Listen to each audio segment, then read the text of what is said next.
Hi, I'm Kim, and you're watching Kim Wilson TV. My channel is dedicated to helping victims of narcissistic abuse get free and stay free. If you're new to my channel, please visit Kim Wilson TV at YouTube. There is approximately 500 videos on the subject of narcissism. We're all familiar with the story of Narcissus and how he drowned staring at himself in the lake. But was Narcissus the first narcissist? I want to talk about that today.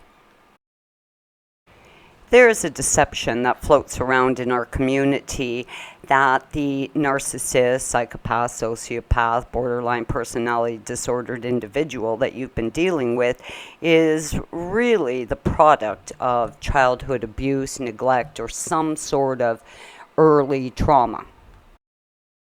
I think we all experience childhood trauma in one form or another, and it doesn't necessarily have to be intentional abuse inflicted on us by a parent. When a parent goes out in the evening leaving a child with a babysitter, a child can become very distraught. When parents go off to work in the morning, children can cry and become very unsettled by this. My father died when I was 12, and certainly I'm not the only one that lost a parent at an early age. Some of you may remember years ago we had a friend here at the channel who had shared quite a bit in the comments, and she had been rescued from a child sex ring. Did she go on to be a predator? Did she go on to destroy lives? No, she became a great advocate to end that sort of suffering. Though the story of the character Narcissus heavily leans on ego, because of course he ultimately drowned looking at his own reflection in a lake, there was much more to this character.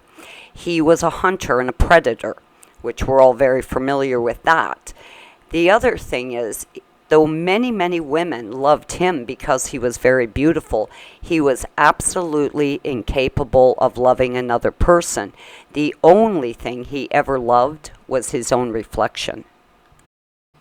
Are we to believe that the mythical character Narcissus was an abused child, beaten by his Greek god parents?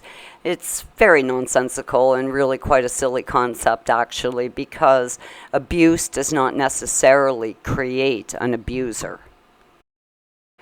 If you ask the question, was Narcissus the first narcissist? I'm sure a lot of people, me included, would say absolutely not. That is an image generated from the original Narcissus, and the original Narcissus was, of course, Satan. All less than human characteristics, be it apathy, a complete inability to love, a predatory type way of being, all of these things can be directly linked back to the character of Satan. Are we to believe that Satan is the victim of childhood abuse? Oh, pobrecito. If there was any truth to the theory that abuse causes one to become diabolical, well, every victim and survivor of narcissistic abuse would be a full-blown psychopath. Our community of victims and survivors of narcissistic abuse was infiltrated by narcissists long ago, and I do believe that this is a deception intended to keep victims either with the narcissist, to return to the narcissist, or engage in an additional relationship with the narcissist. As we unravel the mystery of narcissism, you have to realize that they know us. You were targeted, and all the information the narcissist would ever need to know about you to abuse you and destroy you, well, they have that information. So they know full well that a narrative like, oh, the poor thing was abused as a child, is going to keep an empath trapped, because the empath is going to feel compassion. They are going to try and love the creature well. They are going to make tremendous self-sacrifice to try and help this individual that they love and believe is a victim of childhood abuse. Have you ever heard any narrative whatsoever that implies that either Satan himself or narcissists were abused as infants? Now, you would think that this would be very much part of their personal stories, but it is not.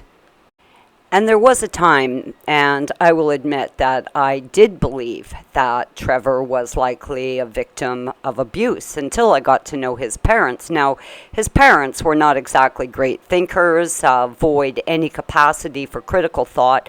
They were very much NPCs and very much part of, the mind slavery indoctrination camp.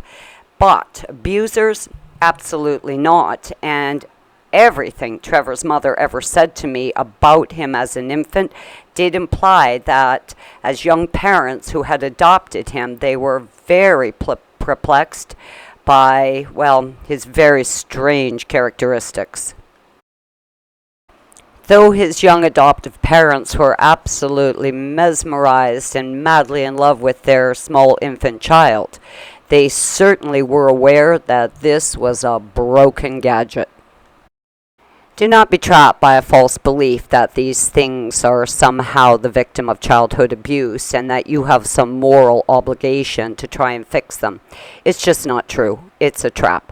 I'm Kim. You're watching Kim Wilson TV, and I hope you guys are all having a great narc-free day.